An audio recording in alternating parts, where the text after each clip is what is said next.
ഇന്നലെ ഫാദർ സംസാരിച്ചത് നമ്മുടെ ഒരു കണ്ടിന്യൂയിങ് സ്റ്റുഡൻഷിപ്പ് എന്നുള്ളത്, തുടരുന്ന ഒരു വിദ്യാർത്ഥി ബോധം, വിദ്യാർത്ഥിയുടെ അവബോധം. കാരണം അധ്യാപകനായാൽ പിന്നെ വിദ്യാർത്ഥി അല്ല എന്നുള്ളൊരു തെറ്റായിട്ടുള്ള രീതി നമ്മുടെ ഇതിലുണ്ട്. അതോ ടീച്ചിങ് നോട്ട് പറഞ്ഞാൽ ടീച്ചിങ് നോട്ട് എഴുതി കഴിഞ്ഞാൽ പിന്നെ ഒന്നും ടീച്ച് ചെയ്യാൻ അല്ലെങ്കിൽ സ്വയം പഠിക്കാനില്ല. ഒരു സെൽഫ് ടോട്ട് എന്നുള്ളൊരു പ്രിൻസിപ്പിളേ ഇല്ല. പഴയ ടീച്ചിങ് നോട്ട് അധികരിച്ചിട്ട് പിന്നെ വരുന്ന കുട്ടികൾക്ക്, പുതിയ തലമുറകൾക്ക് അതേ സാധനം തന്നെ, അതേ ഭാണ്ഡം തന്നെ നൽകുക. അതിൻ്റെ രീതിയിൽ സംശയം ചോദിച്ചാൽ ചിലപ്പോൾ എന്തെങ്കിലും സംശയം ചോദിച്ചാൽ അതിനെ നിരുത്സാഹപ്പെടുത്തുക. അങ്ങനെയൊക്കെയുള്ള രീതിയിൽ ഒരുപാട് അധ്യാപകർ, ഒരുപാട് നല്ല വളരെ ഇൻസ്പയർഡ് ആയിട്ടുള്ള അല്ലെങ്കിൽ ഇൻസ്പയറിംഗ് ആയിട്ടുള്ള അധ്യാപകരും ഉണ്ടാവും, അല്ലെങ്കിൽ അധ്യാപികമാരും ഉണ്ടാവും, അത് വേറെ കാര്യം. പക്ഷേ പൊതുവേ ഉള്ളൊരു ട്രെൻഡ് അല്ലെങ്കിൽ പൊതുവെ രീതി അവർ തന്നെ ടീച്ചിങ് നോട്ട് അവലംബിച്ചിട്ട് അത് എത്ര വിരസമാണ് നോക്കുക. അതാ എൻ്റെ അച്ഛൻ അധ്യാപകനായിരുന്നു, സംസ്കൃത അധ്യാപകനായിരുന്നു. അപ്പം അച്ഛൻ പറയായിരുന്നു, പുതുതായി പഠിപ്പിക്കാനൊന്നും ഇല്ലെങ്കിൽ അധ്യാപനം വളരെ വളരെ വിരസമാണ്, നിഷ്ക്രിയമാണ്. പുതുതായി എന്തെങ്കിലും പറയാനുണ്ടെങ്കിൽ ഇപ്പോൾ എല്ലാറ്റിലും അതെ. നമ്മൾ സാധാരണഗതിയിൽ നമ്മളൊരു സുഹൃത്തുമായിട്ട് ഫോൺ സംസാരിക്കുന്ന സമയത്ത് എന്തെങ്കിലും പുതിയൊരു കാര്യമില്ലെങ്കിൽ ആ സംഭാഷണം അർത്ഥവത്താനല്ല, നിരർത്ഥമാണ്. പുതുതായിട്ട് എന്തെങ്കിലും ഒരു കാര്യം അല്ലെങ്കിൽ പുതുതായിട്ട് എന്തെങ്കിലും ഒരു വിശേഷം അതിൽ ചോദിക്കും. വിശേഷം എന്നാണല്ലോ നമ്മളെല്ലാവരും ചോദിക്കുന്നത്. പലപ്പോഴും വിശേഷങ്ങൾ ഉണ്ടാവില്ല, എങ്കിലും നമ്മൾ അറിയാതെ പറഞ്ഞു പോകുന്നത് എന്താ വിശേഷം എന്നുള്ളതാണ്. അപ്പം അങ്ങനെ ഒരു വിശേഷമായിട്ട് എന്തെങ്കിലും പറയാനും ഉണ്ടെങ്കിൽ മാത്രമേ അത് വരില്ല. ആ വിശേഷം ഉണ്ടാവുന്നത് നമ്മൾ അപ്ഡേറ്റ് ചെയ്യുമ്പോഴാണ്. അധ്യാപകർ എന്നുള്ളത് നിരന്തരം അപ്ഡേറ്റ് ചെയ്യുന്ന ആ സ്റ്റുഡൻഷിപ്പ് എന്നുള്ളത് ഒരിക്കലും അവസാനിക്കുന്നില്ല എന്നുള്ളൊരു ധാരണ നമുക്കിപ്പോഴും വേണം. എല്ലാ പ്രവൃത്തിയിലും അങ്ങനെയാണ്. അധ്യാപനത്തിൻ്റെ പ്രത്യേകിച്ച്. കാരണം അധ്യാപനം അഡ്രസ്സ് ചെയ്യുന്നത് അടുത്ത തലമുറയാണ്. തനിക്ക് ഇനി ശേഷം വരാൻ പോകുന്ന 12-15 വയസ്സായ കുട്ടികൾ പ്രതിനിധീകരിക്കുന്നത് പുതിയൊരു തലമുറയാണ്. ആ തലമുറയോട് നമ്മൾ സംസാരിക്കുമ്പോൾ നമ്മൾ വെൽ എക്വിപ്ഡ് ആവണം. നമുക്ക് ഓരോ ചോദ്യങ്ങളും നമ്മൾ പ്രതീക്ഷിക്കാത്ത ചില ചോദ്യങ്ങൾ വരും. ആ പ്രതീക്ഷിക്കാത്ത ചോദ്യങ്ങളെ പോലും നമ്മൾ ആൻസർ ചെയ്യാൻ വേണ്ടിയിട്ട് നമുക്കൊരു കേപ്പബിലിറ്റി അല്ലെങ്കിൽ നമുക്കുള്ളൊരു അവബോധം വേണം. അവബോധം അല്ലെങ്കിൽ വളരെ ഓരോ ക്ലാസ് കഴിയുമ്പോഴും നമുക്ക് വല്ലാതെ ഒരു ക്ഷീണം തോന്നുക. കുട്ടികളെ ഒപ്പം ക്ഷീണിക്കും, അധ്യാപകരും ക്ഷീണിക്കും. കാരണം പുതുതായി ഒന്നും ഞാൻ പറഞ്ഞു കൊടുത്തിട്ടുള്ളോ അങ്ങനെയുള്ള ചിന്തയുള്ളവർക്ക്. മറ്റതിപ്പോൾ പുതിയൊരു അധ്യാപനം, ഒരു അധ്യാപകൻ്റെ ഒറ്റ ക്ലാസ്സിലിരുന്നാൽ മതി, നമ്മൾ ഒരുപാട് എന്തൊക്കെയോ നമുക്ക് ലഭിച്ച പോലെ തോന്നും. പല അധ്യാപകന്മാരുണ്ട്. എനിക്ക് അങ്ങനെ എടുത്തു പറയാൻ മാത്രമുള്ള, കാരണം ഞാൻ ഒരുപാട് അങ്ങനെ വിദ്യാഭ്യാസം പറഞ്ഞ ഇതിലേക്കോ റിസർച്ചിലേക്കോ ഒന്നും ഞാൻ പോയിട്ടില്ല. പക്ഷെ എന്നാലും നമ്മുടെ ഒരു കോളേജിലോ അല്ലെങ്കിലുള്ള സ്കൂളിലൊക്കെ ഉള്ള ചില അധ്യാപകരുണ്ട്, അവരുടെ ക്ലാസ്സിൽ നമുക്ക് വീണ്ടും വീണ്ടും ഇരിക്കാൻ തോന്നും. ഇപ്പോൾ ഡോക്ടർ അയ്യപ്പണിക്കരെ കുറിച്ചിട്ട് പലരും പറഞ്ഞിട്ടുണ്ട്. ഞാൻ അദ്ദേഹത്തിൻ്റെ ക്ലാസ്സിലിരുന്നിട്ടില്ല. എന്തൊരു ഇൻസ്പയറിങ് ടീച്ചറാണ്. അത് അദ്ദേഹത്തിൻ്റെ ക്ലാസ്സിലിരുന്നവർ പറയുന്നത്, അദ്ദേഹത്തിൻ്റെ വിഷയം പഠിക്കുന്നവരും അല്ലാത്തവരും ആ ക്ലാസ്സിലൊക്കെ വന്നിരിക്കും. അതേപോലെ പിന്നെയും എൻ്റെ സുഹൃത്തായിട്ടുള്ള KP അപ്പൻ്റെ ക്ലാസ്സിലും മലയാളം പഠിക്കാനില്ലാത്തവരും വന്നിരിക്കും. അത് താല്പര്യത്തോടുകൂടി പുതിയ എന്തെങ്കിലും കാര്യങ്ങൾ പറയാനുണ്ടാവും എന്നുള്ളതിൽ. അപ്പോൾ അത് കാരണം എന്താ? അത് നല്ല നിരന്തരമായിട്ടുള്ള വായനയും അഭ്യാസവും അദ്ദേഹത്തിനുള്ളതുകൊണ്ടാണ്. അയ്യപ്പണിക്കരുടെ കാര്യം ഞാൻ പറയുന്നത്. അദ്ദേഹത്തിനുള്ളതുകൊണ്ട് കവി മാത്രമല്ല, അതിനപ്പുറം അദ്ദേഹം വലിയൊരു നിരൂപകനായിരുന്നു. അതേപോലെ തന്നെ ലോകത്തിൻ്റെ നാനാഭാഗത്തുള്ള അറിവുകളെ സഞ്ചയിക്കാൻ അദ്ദേഹം ഉത്സുകനായിരുന്നു. അപ്പോൾ അതേപോലെ അങ്ങനെ ഒരു സ്റ്റുഡൻഷിപ്പ്, എൻ്റെ പഠിച്ചു തീരൽ എവിടെയും കഴിയുന്നതും അവസാനത്തെ ശ്വാസം വരെ ഞാൻ പഠിച്ചുകൊണ്ടിരിക്കണം എന്നുള്ളൊരു ബോധമുള്ളപ്പോഴാണ് ഒരു ടീച്ചർ വളരെ എല്ലാറ്റിനും മാതൃകയായിരുന്നത്, കുട്ടികൾക്ക് പ്രത്യേകിച്ചിട്ട്. അതിൻ്റെ അത് എങ്ങനെ കിട്ടുക, എങ്ങനെ അപ്ഡേറ്റ് ചെയ്യുക എന്ന് പറഞ്ഞാൽ നമുക്ക് എപ്പോഴും അപ്ഡേറ്റ് ചെയ്യാൻ വായനയെ കൂടിയിട്ടാണ്. ഫാദർ പറഞ്ഞ പോലെ വായനയെ കൂടിയിട്ടാണ് നമ്മൾ നിരന്തരം നവീകരിക്കുന്നത്. കാരണം അല്ലാതെ നമുക്ക് വേറെ മാർഗവുമില്ല. റീഡിങ് തന്നെയാണ് അതിൻ്റെ ഏറ്റവും വലിയൊരു ഗൈഡ് എന്ന് പറയുന്നത്. വിദ്യാർത്ഥികൾ അവരെന്തെങ്കിലും റിസർച്ചിനോ അല്ലെങ്കിൽ അവർ വേറെ വല്ല ലേഖനം എഴുതാൻ അല്ലെങ്കിൽ തീസിസ് എഴുതാൻ വേണ്ടി വായിക്കുന്നത് പോലെയല്ല ഒരു അധ്യാപകൻ സ്വയം ഈ സെൽഫ് ടോട്ട് എന്നുള്ള സ്വയം മനസ്സിലാക്കാൻ വേണ്ടിയിട്ട് വായിക്കുന്നത്. അപ്പോൾ ഇങ്ങനെ വായിക്കുമ്പോൾ അധ്യാപകരല്ലാത്തവരും വായിക്കാൻ കേട്ടോ. അധ്യാപനം മാത്രമല്ല വായിക്കേണ്ട, അധ്യാപനം ഒരു ഉത്തരവാദിത്വം ഉള്ളതുകൊണ്ടാണ് അദ്ദേഹം വായിക്കാം. അധ്യാപകരല്ലാത്തവരും വായിക്കാം. വായന എങ്ങനെ നമ്മളെ ഒരു സ്വയം ഒരു സമചിത്തത പാലിക്കാനോ അല്ലെങ്കിൽ നമ്മുടെ തികഞ്ഞ ഒരു അവബോധത്തിലേക്ക് നമ്മളിങ്ങനെ നയിക്കുന്നുള്ളതിന് ചില ഉദാഹരണങ്ങൾ വേണമെങ്കിൽ ഞാൻ പറയാം. വായന സാധാരണഗതിയിൽ ഒരു വായന പല പുസ്തകങ്ങളുണ്ട്.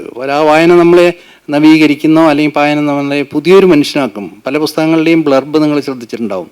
ഈ വായിച്ച കഴിഞ്ഞ ആളല്ല വായനയ്ക്ക് മുമ്പുള്ള ആളാണ്. ചില പുസ്തകങ്ങളുടെയെങ്കിലും ബ്ലർബിൽ നിങ്ങൾ വെച്ചിട്ടുണ്ടാവും, ഈ വായിക്കുന്നതിന് മുമ്പ് നിങ്ങൾ എന്തായിരുന്നോ അതല്ല ഈ വായിച്ചു കഴിഞ്ഞാൽ നിങ്ങളായി തീരുകയാണ്. അതൊരു ആയിത്തീരല്ല. നമ്മളും അതുമായിട്ട് ഷെയർ ചെയ്യുമ്പോൾ, നമ്മൾ പങ്കുപറ്റുമ്പോൾ ആ ഓതറുമായിട്ട്, ആ ഗ്രന്ഥകർത്താവിൻ്റെ സ്വപ്നങ്ങളോ ഗ്രന്ഥകർത്താവിൻ്റെ ആശയങ്ങളോ അല്ലെങ്കിൽ ഗ്രന്ഥകർത്താവിൻ്റെ ഭയങ്ങളോ എല്ലാം നമ്മൾ പങ്കുപറ്റുമ്പോൾ നമ്മളിൽ അറിയാതെ എന്തോ ചില ഒരു കോശം, അനുഭവകോശം എന്ന് പറയാം, അനുഭവകോശം രൂപം കൊള്ളും. ആ രൂപം കൊള്ളുന്നതിൻ്റെ വളർച്ച അതനുസരിച്ചിട്ടാണ് നമ്മളും മാറുന്നത്. അവിടെ ഈ വീക്ഷണം എന്ന് പറയുന്നത് നമ്മളിതുവരെയുള്ള വീക്ഷണമല്ല, നമ്മളതുവരെ ജീവിതത്തെക്കുറിച്ചിട്ടുള്ള വീക്ഷണമല്ല, അത് വായിച്ചു കഴിഞ്ഞാൽ നമുക്ക് ഉണ്ടാവുന്നത് എന്നുള്ളത്. അത് വളരെ പ്രധാനപ്പെട്ട ഒരു സംഗതിയാണ്. എനിക്കങ്ങനെ ചില പുസ്തകങ്ങൾ ഞാൻ അങ്ങനെ വായിച്ചിട്ടുണ്ട്, വളരെ സ്തബ്ധനായിട്ടുണ്ട്. എൻ്റെ വീക്ഷണം എങ്ങനെ മാറിപ്പോവുക, എന്തിനെക്കുറിച്ചുള്ള വീക്ഷണം എന്ന് ചോദിക്കാം, ജീവിതത്തിനെക്കുറിച്ചുള്ള വീക്ഷണം, അല്ലെങ്കിൽ മറ്റു ചില കാര്യങ്ങളെക്കുറിച്ചിട്ട് ചില നമ്മുടെ ചില നിർബന്ധ ബുദ്ധികൾ, അല്ലെങ്കിൽ നമ്മുടെ ചില ഷാഠ്യങ്ങൾ, അതെങ്ങനെ മാറിപ്പോകുമെന്ന് നമുക്ക് ആലോചിക്കാം. അതിൻ്റെ എനിക്ക് 2 പുസ്തകങ്ങൾ, ഒന്ന് അങ്ങനെ ഷാഠ്യം മാറിയിട്ടില്ലെങ്കിലും അതിനോടനുസരിച്ചിട്ട് നമ്മൾ പെട്ടെന്ന് മനസ്സങ്ങനെ വിസ്തൃതമായി പോയ തോന്നാം, ഒരു എക്സ്പാൻസീവ് ആയിട്ട് വരിക നമ്മുടെ മനസ്സെന്നുള്ളത്, വളരെ വികസിച്ച പോലെ. അയ്യോ എന്താ എനിക്ക് സംഭവിക്കുന്ന പറയുന്ന പോലെ അതിനാണ് ഈ ചക്രവാളം എന്നൊക്കെ പറയുന്നത്. ഹൊറൈസൺസ് ഓഫ് തോട്ടോ അല്ലെങ്കിൽ ഹൊറൈസൺസ് ഓഫ് അച്ചീവ്മെൻ്റ് എന്നൊക്കെ പറഞ്ഞ് ചക്രവാളം എന്നുള്ളത് കൃത്യമായിട്ട് നമുക്ക് പറയാൻ പറ്റില്ല. ആകാശം എന്നുള്ളത് അനന്തമാണ്, ആരും ആകാശം പ്രാപിച്ചിട്ടില്ല. ആകാശം അപ്രാപ്യമാണ്, അനന്തമാണ്, അമേയമാണ് ഒക്കെയാണ്. അപ്പോൾ അതിലേക്ക് നമുക്കറിയാതെ നമ്മൾ ചിറക് നിർത്തുക എന്നുള്ളൊരു അനുഭവം. കാരണം നമുക്ക് ചിറകുകളില്ലല്ലോ, ചിറകുകളിൽ പക്ഷികൾ മാത്രമേ ഉള്ളൂ. പക്ഷികൾക്കാണെങ്കിൽ അവബോധമില്ല. പക്ഷികൾ എത്ര ആകാശസീമയിൽ പോയാലും അതിനുള്ള അവബോധമില്ല. അതാണ് മൃഗജാതിയും മനുഷ്യജാതിയും പക്ഷിജാതിയൊക്കെ തമ്മിലുള്ള, അല്ലെങ്കിൽ പക്ഷിജാതിയും മൃഗജാതിയും മനുഷ്യജാതിയും തമ്മിലുള്ള എല്ലാ കാതലായിട്ടുള്ള വ്യത്യാസം. നമുക്ക് ചിറകുകളില്ലെങ്കിലും നമുക്കത് ചിറകുകളുടെ ഒരു ഫീല് നമുക്കറിയാം. ഉയരത്തേക്ക് ഉഡ്ഡയനം അല്ലെങ്കിൽ മുകളിലേക്ക് ഉയരുന്നത് എന്താണ് അനുഭൂതി, അതിനാണ് ഈ യോഗാത്മകം മിസ്റ്റിക് എന്ന് പറയുന്ന ഒരു കാര്യം. ഫാദർ സൂചിപ്പിച്ച പോലെ മിസ്റ്റിസിസം റീഡിങ് എങ്ങനെയാണ് അതിലേക്ക് മിസ്റ്റിസിലേക്ക് നയിക്കുന്നത്, ഈവൻ സെക്ഷൽ അവയർനെസ് പോലും എങ്ങനെ മിസ്റ്റിസിലേക്ക് നയിക്കുന്നത് എന്നുള്ള കാര്യങ്ങൾ. അപ്പോൾ ഈ ഇങ്ങനെയുള്ള ചിറകുകൾ മുളയ്ക്കുന്ന ഒരു അങ്ങനെയുള്ളൊരു പുസ്തകം നിങ്ങൾ കേട്ടിട്ടുണ്ടോ അറിയില്ല, ജൊനാഥൻ ലിവിങ്സ്റ്റൺ സീഗൾ, റിച്ചാർഡ് ബാക്കിൻ്റെ. അത് പുസ്തകമാണോ എന്ന് എനിക്കത് എങ്ങനെ, ആ പുസ്തകം ഞാൻ തിരഞ്ഞു പോയതല്ല. ഇത് ഇങ്ങനെ ഒരു പുസ്തകം ഉണ്ടല്ലോ, അത് പുസ്തകം കേട്ടിട്ട് ഞാനത് എവിടെയെങ്കിലും ചോദിക്കുക, അങ്ങനെ ചോദിച്ചാണെങ്കിൽ കിട്ടൂല. നിങ്ങൾ ഒന്ന് നാളെ അന്വേഷിച്ച് നോക്കൂ, കോഴിക്കോട് എവിടെയെങ്കിലും ജോനാഥൻ ലിവിങ്സ്റ്റൺ സീഗൾ എന്നുള്ള പുസ്തകം റിച്ചാർഡ് ബാക്കിൻ്റെ ഉണ്ടോ എന്ന്. അവൈലബിൾ ആവില്ല. ഒരുപാട് ലക്ഷക്കണക്കിന് കോപ്പികൾ വിറ്റുപോയതിനാണ്. പക്ഷെ ഇപ്പോൾ അതിൻ്റെ ഇത് അവൈലബിൾ. എനിക്ക് ഒരുപാട് കൊല്ലം മുമ്പ്, 25 അല്ല തോന്നുന്നു, അതിലധികം 40ഓളം കൊല്ലങ്ങൾക്ക് മുമ്പ് എനിക്ക് കിട്ടി. എൻ്റെ ഒരു സുഹൃത്ത് വാങ്ങിച്ചു കൊണ്ടുവന്നതാണ്. ആ സുഹൃത്ത് വലിയൊരു കൗതുകത്തോടെ വലിയൊരു പുസ്തകം തരണമെന്നുള്ള ഭാവത്തോടെ അല്ല തന്നത്. ജസ്റ്റ് സീ ഇറ്റ് ഫോർ ഹിസ്സെൽഫ് എന്നുള്ള രീതിയിൽ. അദ്ദേഹം ഇല്ല, മരിച്ചുപോയി. എൻ്റെ അപരനോട് ഞാൻ പറയാവുന്ന ഏറ്റവും അധികം ഞാൻ സ്നേഹിക്കും, എന്നെ സ്നേഹിക്കും. ഞങ്ങൾ തമ്മിൽ യാതൊരു അങ്ങനെ ഇരട്ടകൾ എന്ന് പറയാവുന്ന തരത്തിലൊരു ഇൻ്റലക്ച്വൽ ഫ്രണ്ട്ഷിപ്പും ഇമോഷണൽ ഫ്രണ്ട്ഷിപ്പ് ആസ് വെൽ അല്ല. എൻ രാമേന്ദ്രൻ എന്നുള്ള സുഹൃത്താണ് എനിക്ക് ആ പുസ്തകം പൂനെന്ന് അന്ന് അദ്ദേഹം പൂനെയിലായിരുന്നു ചോദിച്ചിരുന്നത്. അദ്ദേഹം മരിച്ചിട്ട് 30 കൊല്ലം കഴിഞ്ഞു, 33 കൊല്ലമായി. അപ്പോൾ അദ്ദേഹം ഇതേപോലെ ലീവിന് അവധിക്ക് വരുന്ന സമയത്ത് പല നല്ല പുസ്തകങ്ങളും അദ്ദേഹം എനിക്ക് തന്നിരുന്നു. കാരണം ഞാൻ കൊല്ലങ്കോട് പോലെ, നിങ്ങൾക്ക് ഊഹിക്കാവുന്ന പോലെ കൊല്ലങ്കോട് ഒരു നല്ലൊരു ലൈബ്രറി ഇല്ല. അതിന് എങ്ങനെ ഞാൻ ഈ പുസ്തകങ്ങൾ എഴുതിയത് എനിക്കിപ്പോഴും അറിയില്ല. ആധുനിക നിരൂപകൻ എന്നുള്ള രീതിക്കൊക്കെ എന്നെ അത് വിശേഷിപ്പിക്കുന്നവർക്ക് ഈ പുസ്തകങ്ങളൊക്കെ എങ്ങനെ ആഷാമേനോന് കിട്ടിയെന്നുള്ളത് അവർ ആരാഞ്ഞിട്ടില്ല. കാരണം ഞാൻ എന്തെങ്കിലും കോളേജിലായിരുന്നു എന്നുള്ള രീതിയിൽ പലരും ധരിച്ചിരിക്കുന്നത്. അപ്പോൾ കോളേജിലാവുമ്പോൾ എനിക്ക് വേണമെങ്കിൽ ഒരു പുസ്തകത്തിന് പോലും ഞാൻ എഴുതിയിരുന്ന പല വിശിഷ്ടമായ പുസ്തകങ്ങളും പല ദുർലഭമായിട്ടുള്ള പുസ്തകങ്ങൾക്കും ആക്സസ് ഇല്ലായിരുന്നു. അതിലൊന്ന് പല പുസ്തകങ്ങളും കൊണ്ടുതന്ന ബീയിങ് ആൻഡ് നത്തിങ്നെസ് സാർത്രൻ്റെ 71 പറയണം, 50 കൊല്ലം മുമ്പ്. അന്ന് ബീയിങ് ആൻഡ് നത്തിങ്നെസ്സിനെ കുറിച്ചിട്ട് കേരളത്തിൽ അറിയാവുന്നൊരു വിരലെണ്ണുന്ന ആൾക്കാരെ ഉണ്ടായിരുന്നുള്ളൂ. ജീൻ പോൾ സാർട്ര് എന്നുള്ളൊരു ചിന്തകനുണ്ടായിരുന്നു, എക്സിസ്റ്റൻഷ്യലിസ്റ്റ് ചിന്തകനായിരുന്നു അദ്ദേഹം. ഇതുപോലെ ഇങ്ങനെ ഈ നമ്മുടെ സ്വന്തം സത്വത്തിൻ്റെ ഉത്തരവാദിത്വം എന്താണ്, നമ്മളാണ് നമ്മൾക്ക് വരുന്നതൊക്കെ ഉത്തരവാദി എന്നുള്ള പിൽക്കാലം ഒരുപാട് പേര് ആവർത്തിച്ചാണ് എനിക്ക് ജീവിതത്തിൽ സംഭവിക്കുന്ന എല്ലാം ഞാൻ ഉത്തരവാദി എന്നുള്ള രീതി. അത് മുഴുവനായിട്ട് എനിക്ക് അന്ന് തോന്നിയിരുന്നെങ്കിലും അന്ന് വളരെ എക്സൈറ്റഡ് ആയിരുന്നു ഞാൻ അതിൽ. കാരണം നമുക്ക് എന്ത് വരുന്നത് നമ്മളാണ് അതിൻ്റെ ഉത്തരവാദി എന്നുള്ള രീതിയിലൊരു സങ്കല്പം. അപ്പോൾ എല്ലാറ്റിനും നമ്മളെ നമ്മളതിനെ തയ്യാറായിക്കൊണ്ട് അതിൽ വെറും പുറത്തുനിന്നുള്ളൊരു ശക്തിയല്ല, അല്ലെങ്കിൽ പുറത്തുനിന്നുള്ള ഒന്നല്ല നമ്മുടെ ജീവിതത്തിനെ കരുപ്പിടിപ്പിക്കുന്നത് എന്നുള്ള രീതിയിൽ. പക്ഷെ അത് മാറി. അത് മാത്രമല്ല പുറത്തുനിന്ന് അങ്ങനെ നമുക്ക് നമ്മുടെ ജീവിതത്തിൻ്റെ ഉത്തരവാദിത്തം പൂർണ്ണമായിട്ട് എടുക്കാൻ പറ്റില്ല. കാരണം ഒരുപാട് വിപര്യങ്ങൾ നമ്മുടെ ഓരോരുത്തരുടെയും ജീവിതത്തിൽ എങ്ങനെയാണ് സംഭവിച്ചുകൊണ്ടിരിക്കുന്നുണ്ട്. അത് നിങ്ങൾക്ക് തന്നെ അറിയാം. വളരെ വ്യക്തിപരമായിട്ടുള്ള ചില അടുത്ത ബന്ധങ്ങളും, മരണം പ്രത്യേകിച്ച്. ഒരാളുടെ മരണം നമ്മളല്ല ഉത്തരവാദി. നമ്മുടെ മരണത്തിന് നമ്മൾ പറയാൻ പറ്റുമോ ആർക്കെങ്കിലും? നമ്മുടെ മരണത്തിന് അല്ലെങ്കിൽ നമ്മളിൽ വരുന്ന ചില ആഘാതങ്ങൾക്ക് നമ്മളാണ് ഉത്തരവാദി എന്ന് പറയാൻ പറ്റില്ല. അപ്പോൾ അതിനപ്പുറമുണ്ട്. പക്ഷെ അന്നത്തെ സാർത്തറിൻ്റെ 70കളിൽ 50 കൊല്ലം മുമ്പ് പറയുമ്പോൾ അത് വലിയൊരു ചിന്തയായിരുന്നു. ആ സാർത്തറിൻ്റെ ബീയിങ് നത്തിങ്നെസ്. പിന്നെ ഞാൻ ഏറ്റവും അധികം എപ്പോഴും വളരെ അരുമയോട് കൂടിയിട്ട് പരിലാളിക്കുന്നൊരു പുസ്തകം ആൻ ഫ്രാങ്കിൻ്റെ, നിങ്ങൾ കേട്ടിട്ടുണ്ടോ അറിയില്ല, ഡയറീസ് ഓഫ് ആൻ ഫ്രാങ്ക്. 15 വയസ്സായിട്ടുള്ളൊരു കുട്ടിയെ എന്നിട്ട് ഏറ്റവും പ്രബുദ്ധമായിട്ടുള്ള എഴുത്തുകാരോടൊപ്പം ഞാൻ പ്ലേസ് ചെയ്യാൻ തയ്യാറാണ്. 15 വയസ്സായിരുന്നല്ലോ ആ കുട്ടിക്ക്. ഇന്നാൾ കഴിഞ്ഞ ഒരു 2 ആഴ്ച മുമ്പ് അതുപോലെ ഒരു 14കാരുടെ ഒരു പുസ്തകം പ്രകാശനത്തിന് ഞാൻ തൃശ്ശൂർ അക്കാഡമി വെച്ചിട്ടുണ്ടായിരുന്നു. അപ്പോൾ ഞാൻ ആ കുട്ടിയോടും പറഞ്ഞതാണ്. ആ കുട്ടി കേട്ടിട്ടില്ല. ഡയറീസ് ഓഫ് ആൻ ഫ്രാങ്ക് എന്നുള്ള പുസ്തകം തന്നെ വളരെ വളരെ വിഖ്യാതമായിട്ടുള്ള ഒരുപാട് ലക്ഷക്കണക്കിന് കോപ്പികൾ വിറ്റുപോയതും, ആൻ ഫ്രാങ്ക് എന്നുള്ളൊരു പെൺകുട്ടി ഉണ്ടോയെന്ന് വരെ സംശയിക്കത്തക്ക വിധത്തിൽ അത്ര ഒരു ചാതുര്യത്തോടു കൂടിയിട്ടോ അല്ലെങ്കിൽ അത്ര ഒരു ഭാവാത്മകതയോടു കൂടിയിട്ട് എഴുതപ്പെട്ട ജേണൽ കുറിപ്പുകളാണ്. അതിൻ്റെ പ്രധാന കാരണം അതാ ഏറ്റവും വലിയൊരു അത്ഭുതം. ഹിറ്റ്ലറായിരുന്നു. ലോകം കണ്ടയിൽ വെച്ചിട്ട്, അല്ലെങ്കിൽ മനുഷ്യരാശി കണ്ടയിൽ വെച്ചിട്ട് ഏറ്റവും നിഷ്ഠൂരനായിട്ടുള്ള ഒരു വ്യക്തിയായിരുന്നു ഈ ആൻ ഫ്രാങ്കിൻ്റെ ഈ ജേണലുകൾക്ക് ഒരു ഹേതുഭൂതൻ എന്ന് പറയുന്നത്. കാരണം അവർ ജൂതരെ ഉള്ള ജൂതരെയുള്ള പെർസിക്യൂഷൻ കൊണ്ട് ഈ കുട്ടി ഒരു ജൂതയാണ്, ജൂത പെൺകുട്ടിയാണ്. 15 വയസ്സായ ആ കുട്ടിയെ തടവിലടയ്ക്കുക, തുറുങ്കിലടയ്ക്കുക. പിന്നെ അവിടെ മറ്റേ കോൺസെൻട്രേഷൻ ക്യാമ്പിൽ എത്തിയില്ല, അതിനു മുമ്പ് തന്നെ ആ കുട്ടി മരിച്ചുപോയി. അപ്പോൾ അതിൻ്റെ കഠിനമായിട്ടുള്ള പെർസിക്യൂഷൻ, അതും സഫറിങ്ങോ അല്ലെങ്കിൽ പെർസിക്യൂഷൻ കൊണ്ടുള്ള ഇതായിട്ടും ഒളിച്ചു പോയിക്കുക. 14 വയസ്സായ ഒരു കുട്ടിക്ക് താങ്ങാവുന്നതിനപ്പുറമാണ്. 14 വയസ്സിന് എന്തിന്? നമുക്കെല്ലാവർക്കും, യൗവനമുള്ളവർക്കും അത് അന്നത്തെ അവരുടെ നാസി പട്ടാളത്തിൽ നിന്ന് രക്ഷപ്പെടാൻ പറ്റില്ലായിരുന്നു. അവരെ അങ്ങനെ ഒളിഞ്ഞ് കഴിയുന്ന സമയത്ത് ആ കുട്ടിയുടെ ചെറിയ ചെറിയ കാര്യങ്ങൾ, ചെറിയ ചെറിയ സ്നേഹങ്ങൾ, ചെറിയ ചെറിയ സ്വപ്നങ്ങൾ, അതൊക്കെ കുറിച്ചിട്ട ഒരു ഇത് ആൻ ഫ്രാങ്കിൻ്റെ journal diaries of Anne Frank എന്നുള്ളത് അത് കൊണ്ടുവന്നതും എൻ രാമേന്ദ്രൻ എന്നാണ്. അപ്പം അങ്ങനെ പറഞ്ഞാൽ പല പുസ്തകങ്ങളെയും കുറിച്ചും പറയാം. അപ്പം അത് അങ്ങനെ ആ രാമേന്ദ്രന് ഒരിക്കൽ ഈ റിച്ചാർഡ് ബാക്കിൻ്റെ ഈ ജോനോത്തൻ ലിവിങ്സ്റ്റൺ സീഗൾ എന്ന്, അപ്പം അതിൻ്റെ ആദ്യത്തെ വാചകം വായിച്ചത് ഞാൻ വല്ലാതെ സ്തബ്ധനായിപ്പോയി. നിങ്ങൾ ഓരോരുത്തരിലും ഉള്ള ജോനോത്തൻ ലിവിങ്സ്റ്റൺ സീഗളിന് സമർപ്പിച്ചുകൊണ്ട്, അങ്ങനെ പുസ്തകം. നിങ്ങൾ ഓരോരുത്തരിലും ഉള്ള ജോനോത്തൻ ലിവിങ്സ്റ്റൺ സീഗൾ എന്നുള്ളത് എല്ലാ മനുഷ്യരിലും ഉണ്ടെന്ന് അദ്ദേഹം ധ്വനിപ്പിക്കുന്നത്. ആ പുസ്തകം എന്ന് വെച്ചാൽ അതങ്ങനെ കഥയല്ല, ഫുൾ ഓഫ് ഫോട്ടോഗ്രാഫ്സ്. അതൊരു വിഷ്വൽ പോയട്രി എന്ന് പറയാവുന്ന തരത്തിൽ വിഷ്വൽ പോയട്രി. കാരണം റിച്ചാർഡ് ബാക്ക് ഒരു വൈമാനികനായിരുന്നു, അസാധാരണമായിട്ടുള്ള വൈമാനികൻ, അസാധാരണമായിട്ടുള്ള കർമ്മശേഷിയും മനസ്സും ഒക്കെ ഉള്ള. കാരണം വിഹായസം എന്ന് പറഞ്ഞാൽ അയാൾക്കത് വല്ലാത്ത ഒരു പ്രാവർത്തികമാക്കാവുന്നൊരു സ്വപ്നമായിരുന്നു. മറ്റു വെറുതെ സ്വപ്നം കണ്ടിരിക്കുകയല്ല, സ്വപ്നം കണ്ടതിൽ അഭിരമിച്ചിരിക്കുകയല്ല. അപ്പോൾ വിമാനം കൊണ്ട് മാത്രമേ വിഹായസിനെ ഭേദിക്കാൻ പറ്റുള്ളൂ. നമ്മുടെ ചിന്തയുണ്ട് ഭേദിക്കുന്നതിൽ വലിയൊരു പരിമിതിയുണ്ട്. വെറുതെ ആകാശത്തേക്ക് നോക്കി കിടക്കുന്ന പോലെയല്ല ഒരു വിമാനത്തിൽ കയറിയിട്ട് ആകാശത്തിൻ്റെ തുളച്ചു പോകുന്നത്. ഒരുപക്ഷെ സമുദ്രത്തിനേക്കാൾ കൂടുതൽ അമൂർത്തമാണ് സമുദ്രം എന്നുള്ളത്. നമുക്ക് ചുറ്റുമുണ്ട്, നമ്മൾ ആലോചിച്ചറിയാം. സമുദ്രയാനം എന്ന് പറയുന്നത് നമുക്ക് ചുറ്റും കടലുണ്ട്, കടലിനെയാണ് നമ്മൾ ഭേദിക്കുന്നത്. അപ്പോഴും അവിടെ അതിൻ്റെ ഒരു മൂർത്തതയുണ്ട്. പക്ഷേ ആകാശത്തിലേക്ക് വിമാനം പോയാൽ അത് അൺഎൻഡിങ്ങാണ്. നേരത്തെ പറഞ്ഞ് പ്രമേയമല്ലാത്തത് എന്നുള്ള രീതിയിൽ അപ്രമേയമാണത്. എത്ര ദൂരം പോയാലും ആകാശത്തിൻ്റെ എത്തുക. കടലിനാണെങ്കിൽ ഒരു ഇതിൻ്റെ പല കാര്യങ്ങളും ഉണ്ട്. കടലിൽ കൂടി നമ്മൾ യാത്ര ചെയ്യുമ്പോഴോ അല്ലെങ്കിൽ നമ്മളൊരു കപ്പലിൽ പോകുമ്പോഴോ ഒക്കെ നമുക്കറിയാം, നമുക്ക് ചുറ്റും അതിങ്ങനെ ഒരു ലിവിങ് ബീയിങ് പോലെയാണ്. പക്ഷേ ആകാശത്തിൽ അങ്ങനെയല്ല. അപ്പോൾ സാധാരണ ഈ ചാർട്ടേഡ് ഫ്ലൈറ്റ് പോലെയല്ല, അതിന് നിശ്ചിതമായിട്ടുള്ള മറ്റേ വിമാനത്താവളങ്ങളുണ്ട്. വിമാനത്താവളം കയറും ഇറങ്ങുകയൊക്കെ ചെയ്യണം. പക്ഷേ ഇതങ്ങനെയല്ല. ആകാശത്തിലേക്ക് ഇങ്ങനെ പോയി. ഇത് ഇയാളുടെ തന്നെ അഡ്വഞ്ചറസ് ആയിട്ടുള്ളൊരു സംഗതിയാണ് റിച്ചാർഡ് ബാക്കിൻ്റെ. അപ്പോൾ ആ സ്വപ്നം, അങ്ങനെയുള്ള ആ ഫോട്ടോഗ്രാഫുകൾ പലതും നമുക്ക് കണ്ടു കഴിഞ്ഞാൽ ഒരു വലിയൊരു പറവയെ പോലെ, വെള്ളിൽ പറവ പോലെ, കാരണം വെളുത്ത രീതിയിൽ കളറല്ലല്ലോ, വലിയൊരു വെള്ളിൽ പറവ പോലെ, അനന്തമായിട്ടുള്ള ചിറകുകളുള്ള വെള്ളിൽ പറവ. പെട്ടെന്ന് നിങ്ങൾ ആൽബട്രോസിനെ കുറിച്ച് ആലോചിക്കുകയാണെങ്കിൽ വളരെ ശരി, ആലോചിച്ചിട്ടെങ്കിൽ നീ ആലോചിക്കാവുന്നതാണ്. ഏറ്റവും അധികം വിങ് സ്പാൻ ഉള്ള ഒരു പക്ഷി എന്നുള്ളത് ആൽബട്രോസാണ്, ഏറ്റവും കൂടുതൽ വിങ് സ്പാൻ ഉള്ളത്.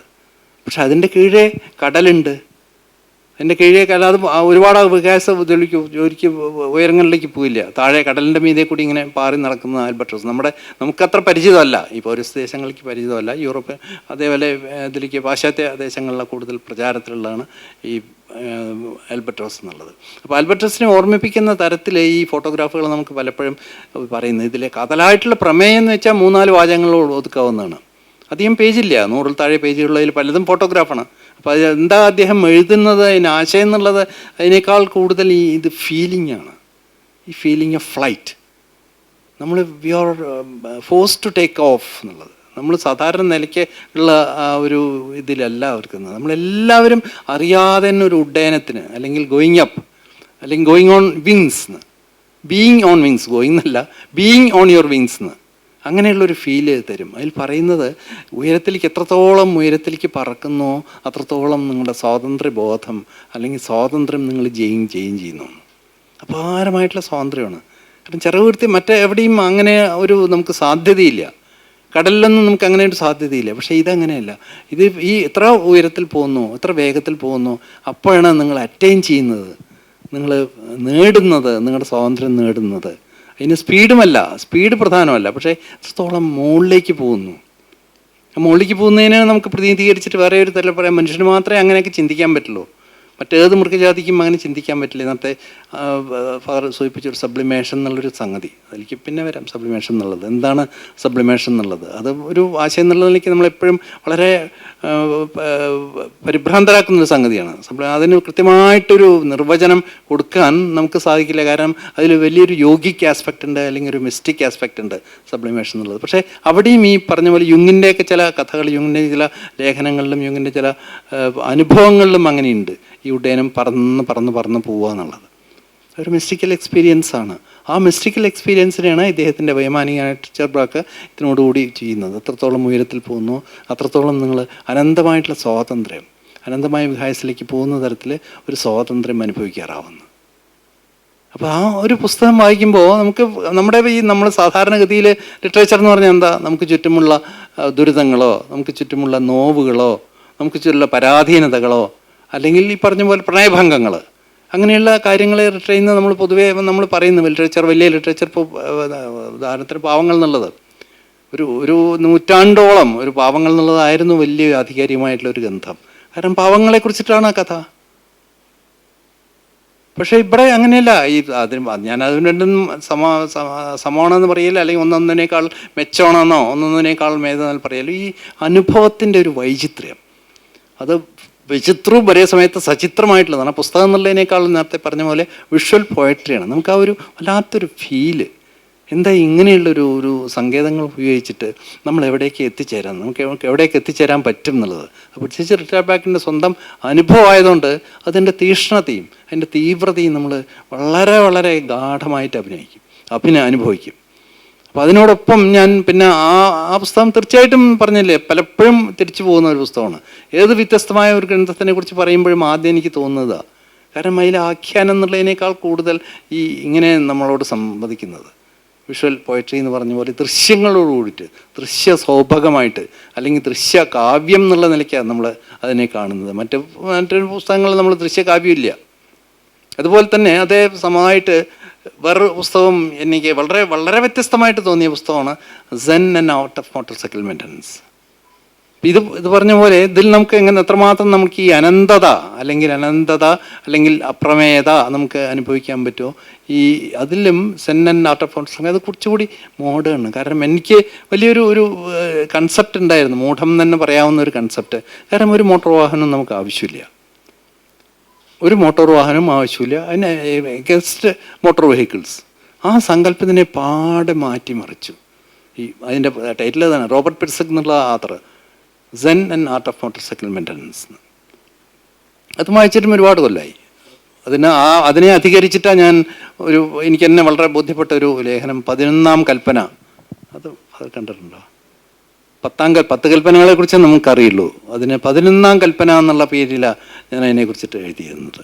എത്ര കാലത്തും അതിന് വേറെയും 1-2 അവസരങ്ങളിൽ അതിനെക്കുറിച്ച് പറഞ്ഞപ്പോൾ കേട്ടവരെല്ലാവരും വളരെ കുതുകികളായിട്ടുണ്ട്. കാരണം അത് നമ്മുടെ ഏറ്റവും മോഡേണായിട്ടുള്ള ലിവിങ്ങുമായിട്ട്, മോഡേണായിട്ടുള്ള ജീവിതമായിട്ട് ബന്ധപ്പെട്ടതാണ്. കാരണം യന്ത്രങ്ങളായതുകൊണ്ട് art of motorcycle maintenance എന്ന് പറഞ്ഞാൽ അതിൽ എന്താ യോഗാത്മകത എന്താണ്, അതിലെന്താ മിസ്റ്റിസിസം എന്താണ്, അതിൽ ധ്യാനാത്മകത എന്താണ്? ഒന്നുമില്ല. Art of motorcycle maintenance. പക്ഷേ അത് വായിച്ചു വരുമ്പോഴാണ് നമുക്ക് അറിയുന്നത് നമ്മൾ ചെയ്യുന്ന ഓരോ ഈ 11ാം കൽപ്പന ഞാൻ ഉദ്ദേശിച്ചത് നിങ്ങൾ ചെയ്യുന്ന ഓരോ പ്രവൃത്തിയും ഗുണനിർഭരമാവട്ടെ എന്ന്.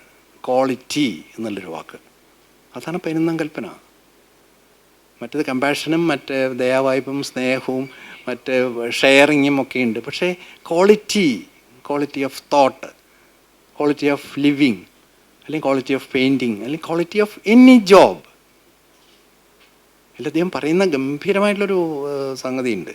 ഒരു മോട്ടോർ സൈക്കിൾ മെയിൻ്റനൻസ് എന്നുള്ളതിൽ നമുക്ക് എത്രമാത്രം ശ്രദ്ധ പുലർത്താം.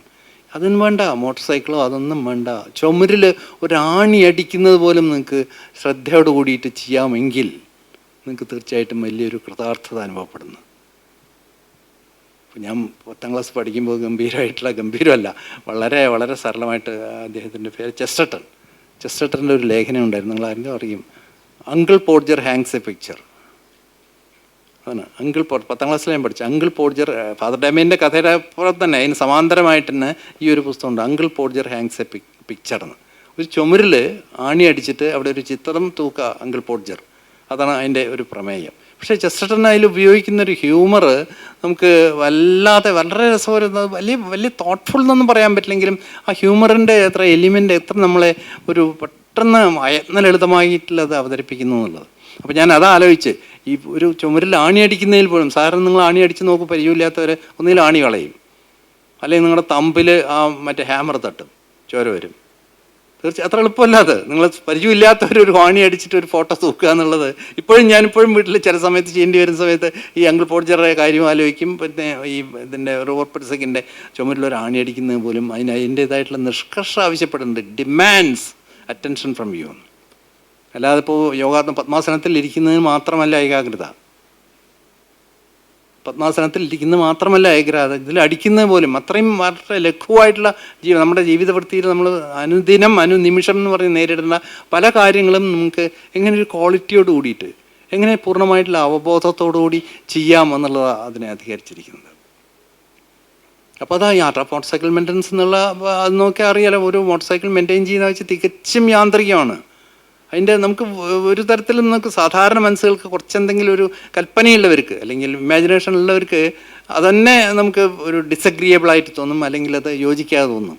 എന്താണ് ഇപ്പോൾ പെട്ടെന്ന് മോട്ടോർ സൈക്കിളിൻ്റെ ഒരു വല്ലാത്തൊരു ഇത് തോന്നുന്നത്, ഇവിടുത്തെ ലേയിലേക്കൊരു പാത്തുണ്ട്, കീലോങ് എന്നുള്ളതിലേക്ക്, ഇവിടുത്തെ ഹിമാലയൻ റൂട്ടിൽ മണാലിയിൽ പോയാലാണ് നമ്മൾ ലേയിലേക്ക് പോവുക. മണാലിയിൽ നിന്ന് ലേയിലേക്ക് കൊല്ലത്തിൽ 3-4 മാസമേ അത് തുറന്നു കിട്ടുള്ളൂ.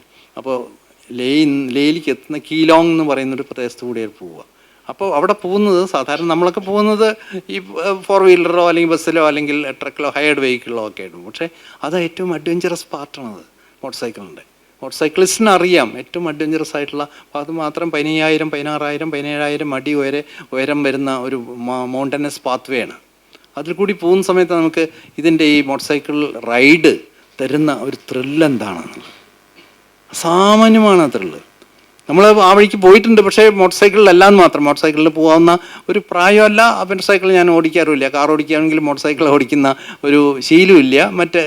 അതിലും ചുരുങ്ങിയ വെഹിക്കിളാണ് ഞാൻ ഉപയോഗിക്കുന്നത്. പക്ഷേ അപ്പോഴും മോട്ടോർ സൈക്കിളാണ് ഓടിച്ചിരുന്നെങ്കിലും നമ്മൾ കീലോണിലേക്ക് എത്തില്ലായിരുന്നു. അതിലൊക്കെ ചില ഈ നമ്മൾ അറിയാതെ തന്നെ പറഞ്ഞു പോകുന്ന ചില പദങ്ങളുണ്ട്, പ്രീഡെസ്റ്റൈൻഡ്.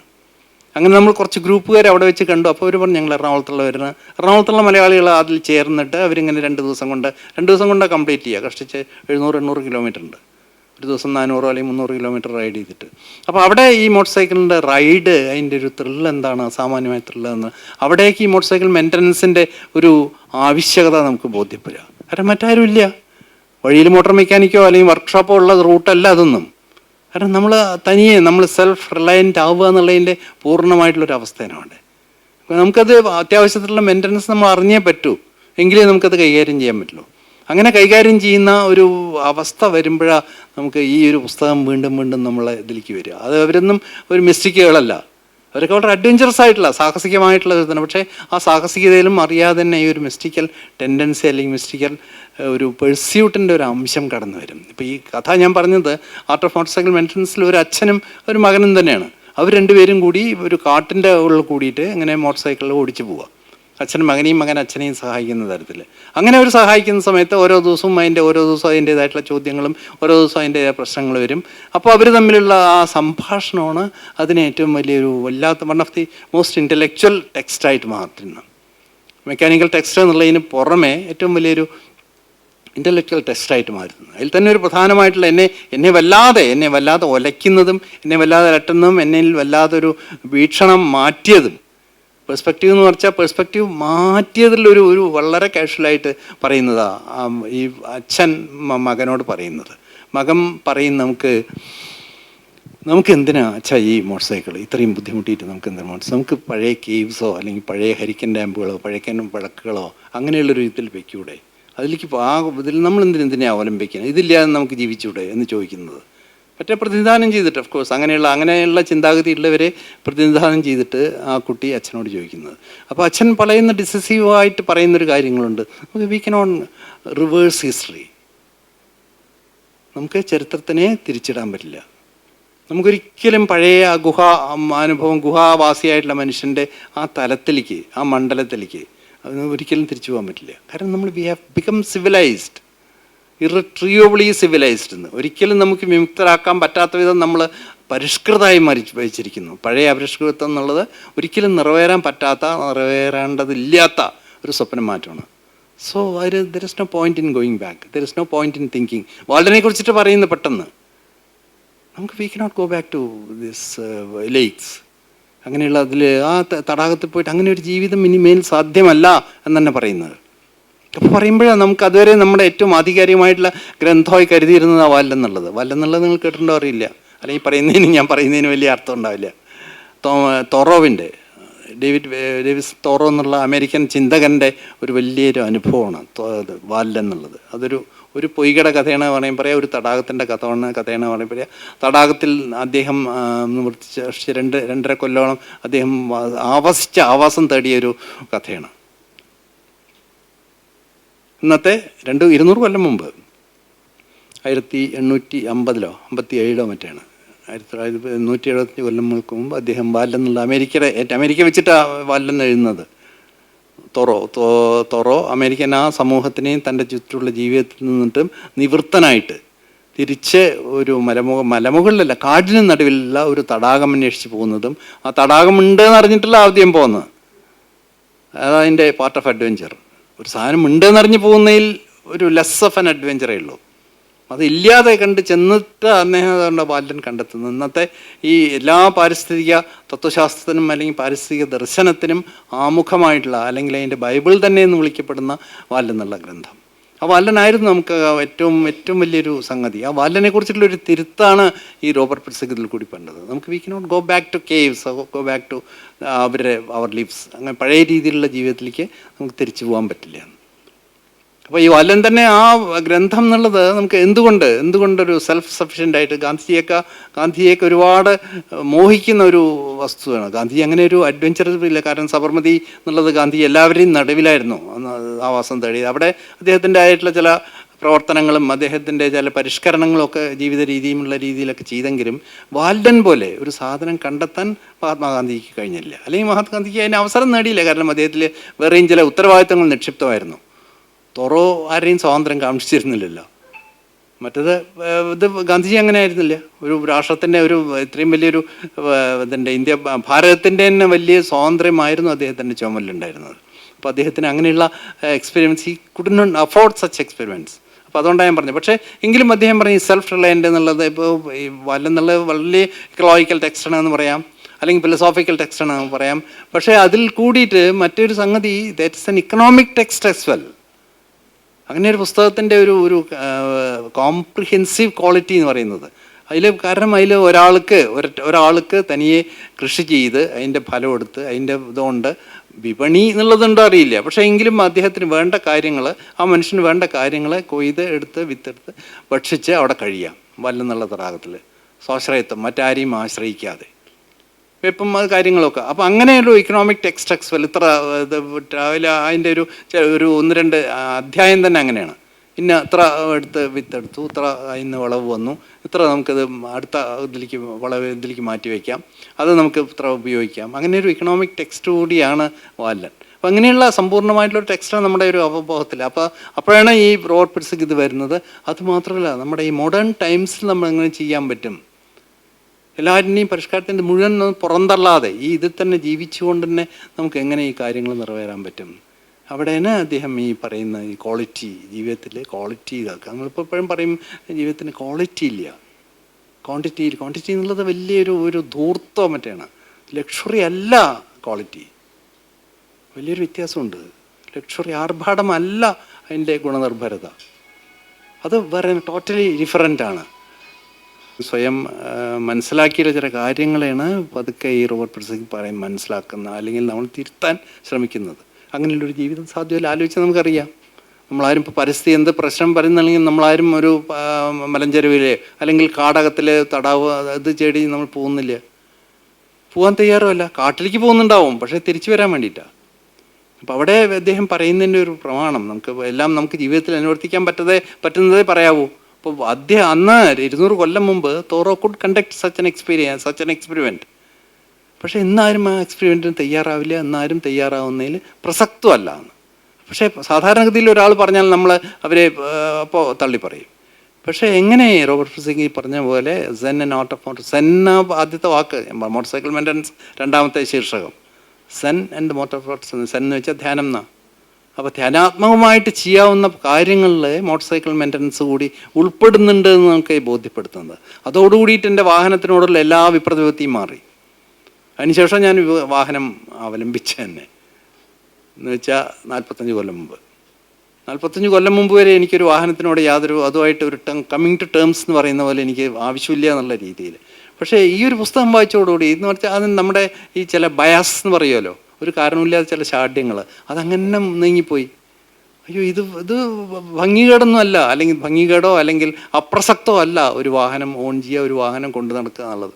ആ ഒരു ബോധ്യം അതുകൊണ്ടപ്പോൾ മാറിയിട്ട് ഇപ്പോൾ നമ്മൾ കാറുകൾ ഉപയോഗിക്കുമ്പോൾ അതിൻ്റെ ഭംഗിയും, കാറിൻ്റെ സൗകര്യം മാത്രമല്ല കാറിൻ്റെ ഭംഗിയും അതിൻ്റെ ചില അത് അറിയാതെ തന്നെ നമുക്ക് തരുന്ന സ്വാശ്രയത്വം അല്ലെങ്കിൽ ഒരു സ്വാതന്ത്ര്യം, അതിലൊക്കെ നയിച്ചത് റോബർട്ട് പിഴ്സക്കിൻ്റെ പുസ്തകം വായിച്ചില്ലായിരുന്നെങ്കിൽ ഞാൻ ഇന്നും പല കാർ ഉപയോഗിക്കുന്നവർക്കും അതിൽ നമ്മൾ ഇൻവോൾവ് ആയിട്ട് ഉപയോഗിക്കുന്നതും അല്ലാതെ വെറുതെ ഒരു ആസ്പദം എന്നുള്ളതിലേക്ക് ഉപയോഗിക്കുന്നതും വ്യത്യാസമുണ്ട്. നമ്മൾ പല കാര്യങ്ങളും അങ്ങനെ ചെയ്യാറുണ്ട്, നമുക്ക് ഇഷ്ടപ്പെട്ട് ചെയ്യുന്നതും പിന്നെ ഫോഴ്സ് ടു, അങ്ങനെ അതല്ലാതെ വേറെ നിവൃത്തിയില്ല എന്ന് പറഞ്ഞ് കയറി. അപ്പോൾ നമുക്ക് you are not in love with your vehicle. കുതിരകളെ കുറിച്ച് പറയുന്നുണ്ട്. കുതിര എന്ന് പറഞ്ഞാൽ അതിന് ഈ കുതിരയുടെ വേഗം നിങ്ങൾക്ക് അറിയുമായിരുന്നു. പക്ഷെ അതൊന്നും കാര്യം പറഞ്ഞിട്ട് കാര്യമില്ല. അത് കുതിര അത് മറ്റേ സൈന്യത്തിൻ്റെ ഭാഗമായിരുന്ന സമയത്ത് ഒരു കുതിരയുടെ പുറത്ത് ഏറിയിട്ട് സവാരി ചെയ്യുന്നതിൽ വലിയൊരു സൈക്കോളജിക്കൽ ഗിവ് ആൻഡ് ടേക്ക് ഉണ്ട്. എങ്ങനെ കുതിരപ്പുറത്ത് കയറിയ ഒരു സൈനികൻ വലിയ ഊർജ്ജസ്വലനായിട്ട് മാറുന്നതെന്നുള്ളതിന് കാരണം കുതിരയിൽ നിന്ന് തിരിച്ചു കിട്ടുന്ന വലിയൊരു ഊർജ്ജമുണ്ട്. അവനും കുതിരയ്ക്ക് കൂട്ടുന്നതും കുതിരയിൽ നിന്ന് നമുക്ക് തിരിച്ചു കിട്ടുന്നതുമായിട്ടുള്ള വലിയൊരു ഊർജ്ജമുണ്ട്. അതിൻ്റെ സങ്കലനമാണ് അവർ ഒരു ജീവൻ മരണ പോരാട്ടത്തിന് തയ്യാറാവുന്നതും അവർ മറ്റേ സേനയെ ആക്രമിക്കുന്നതും അതിൽ വിജയം നേടുന്നതും. അലക്സാണ്ടറുടെ കഥകളിലൊക്കെ നമുക്കത് വ്യക്തമാണ്.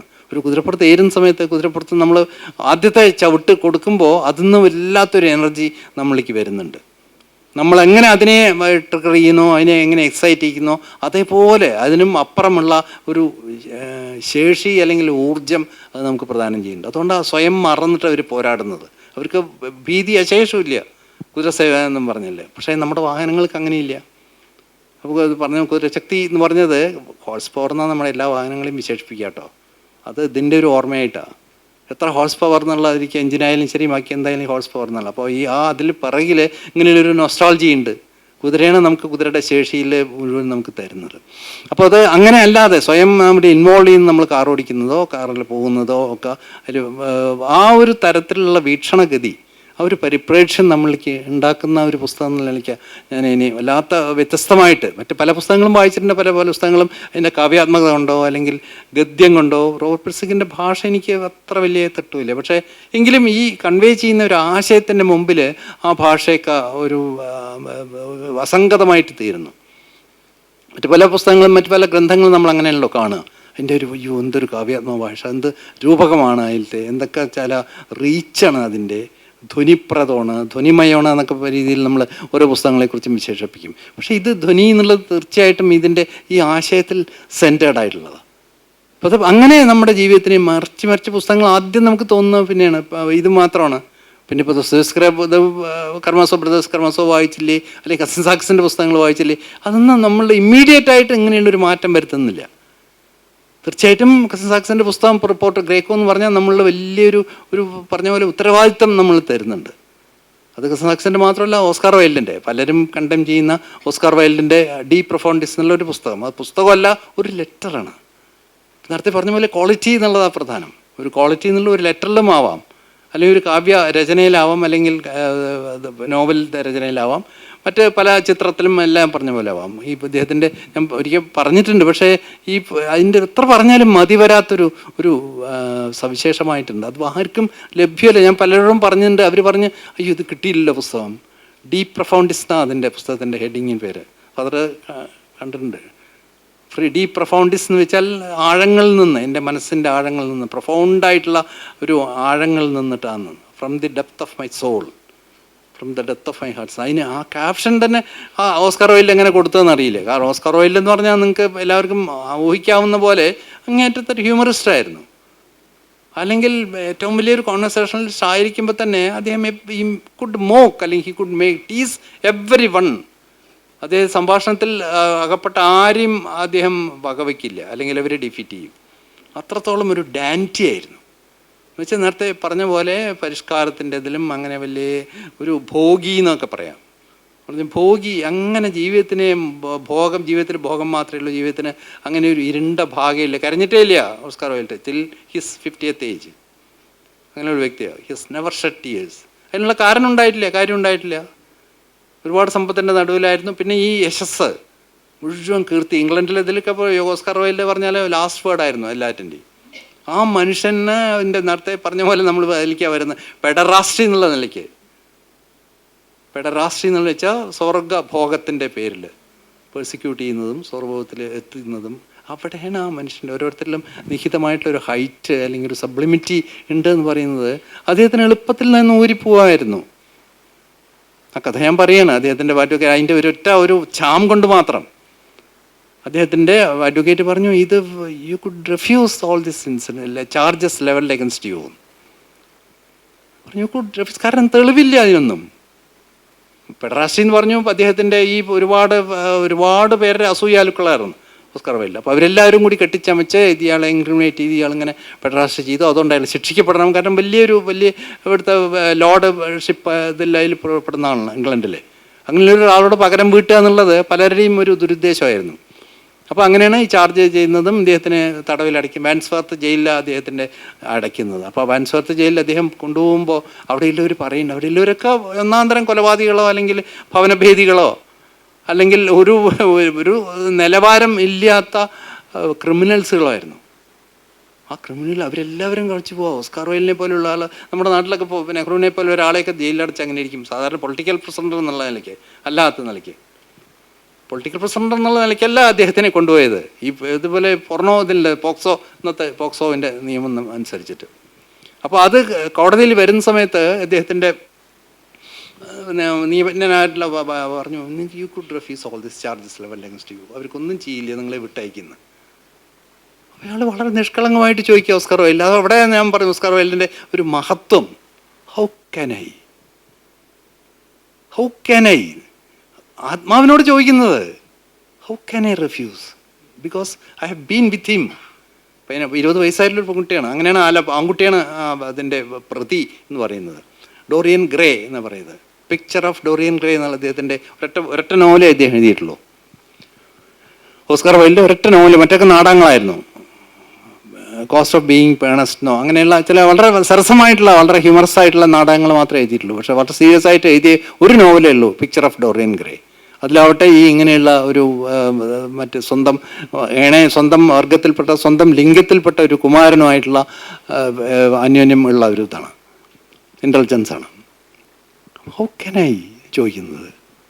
പിന്നെ വക്കീലൊന്നും പറയില്ല. അങ്ങനെ ഒരു ചോദ്യത്തിന് മുമ്പിൽ അയാൾക്ക് എന്താ പറയുക? അപ്പോൾ എന്നിട്ട് ഇയാൾക്കെതിരായിട്ടുള്ള ചാർജ് അതുകൂടി ഞാൻ പറഞ്ഞ് ഇതാക്കാം. മാൻസ്വർത്തിൻ്റെ ജയിലിൽ വെച്ചിട്ട് ഇദ്ദേഹത്തിനായിട്ട് ഇങ്ങനെയുള്ള ഈ എല്ലാ സാംസ്കാരിക നിയമങ്ങളെയും ഭേദിച്ചുകൊണ്ട് വരുന്ന എല്ലാ തലമുറയ്ക്കൊരു മാതൃകയായി തീരേണ്ട ഒരു സാംസ്കാരിക നായകൻ ഇങ്ങനെ 20 വയസ്സായിട്ടുള്ളൊരു ആൺകുട്ടിയായിട്ട് ഈ തരത്തിൽ ഏർപ്പെട്ടുകയാണ്. അതുകൊണ്ട് അപ്പോൾ ഇയാൾ ആലോചിക്കുന്നത്, അതാണ് ഞാൻ ആലോചിക്കുന്നത്, ഇയാൾക്ക് ദുഃഖം എന്തായിരിക്കും നമ്മുടെ ഒക്കെ രീതിയിൽ? അയ്യോ ഞാനിങ്ങനെ അകപ്പെട്ടു പോയല്ലോ, അയ്യോ ഞാൻ എന്തൊരു ദുരിതം കൊണ്ട്, എന്തൊരു ദുർബോധനം കൊണ്ടാണ് ഞാൻ അവനുമായിട്ട് അങ്ങനെ ഇടപെട്ടത്, എനിക്കത് വേണമെങ്കിൽ എനിക്ക് ഒഴിവാക്കായിരുന്നു എന്നൊക്കെ പറഞ്ഞു. പക്ഷേ ഓസ്കാർ വൈൽഡ് ഇതൊക്കെ ലെറ്റേഴ്സിൽ എഴുതല്ല, നമ്മളവിടെ ഇതായിട്ടില്ല. ആ ലെറ്റർ ടു റോബർട്ട് റോസ് എന്ന് പറഞ്ഞ സുഹൃത്തിന്, റോബർട്ട് റോസിന് അതിന് മുമ്പ് കത്ത് എഴുതിയിട്ടുണ്ടോ ഇല്ലേ എനിക്കറിയില്ല. പക്ഷേ ഈ ജയിലിൽ നിന്ന് റോബർട്ട് റോസിന് എഴുതുന്ന ഡി പ്രൊഫോണ്ടിസ് എന്നുള്ള ക്യാപ്ഷനുള്ള കത്ത്, ആ കത്ത് അതുപോലും ഡി പ്രൊഫോണ്ടിസ് റോബർട്ട് റോസ് കൊടുത്തതെന്ന് എനിക്കറിയില്ല. ഓസ്കാർ വൈൽഡ് അങ്ങനെ ഒരു ക്യാപ്ഷൻ ഇട്ടൊരു കത്ത് എഴുതുമോ? നമ്മൾ കത്തുകൾ എഴുതുള്ളൂ. കത്തുകൾക്ക് ക്യാപ്ഷൻ ഇടുക എന്നുള്ളത് ഒരുപക്ഷെ റോബർട്ട് റോസിൻ്റെ ഒരു അദ്ദേഹത്തിൻ്റെ തന്നെ ആയിരിക്കും, ചേതനയായിരിക്കണം. കാരണം അത്രത്തോളം കണ്ടന്റ് ഉണ്ട്. അപ്പോൾ ഇയാൾ ആലോചിക്കുന്നത് ഈ പറയുന്നതൊക്കെ ഞാൻ തന്നെയാണോ പറഞ്ഞെങ്കിൽ, ഒറ്റ തോട്ട ഓസ്കാർ വൈൽഡ് ഉണ്ടായിരുന്നത്. ഇയാൾക്കെതിരായിട്ട് all this accusations levelled against him. അയാൾ പറയുന്നത് ഇത് ഞാൻ തന്നെ പറഞ്ഞിരുന്നെങ്കിൽ എന്ത് ഗംഭീരമായിട്ടുള്ളൊരു കൺഫെഷൻ ആവുമായിരുന്നു.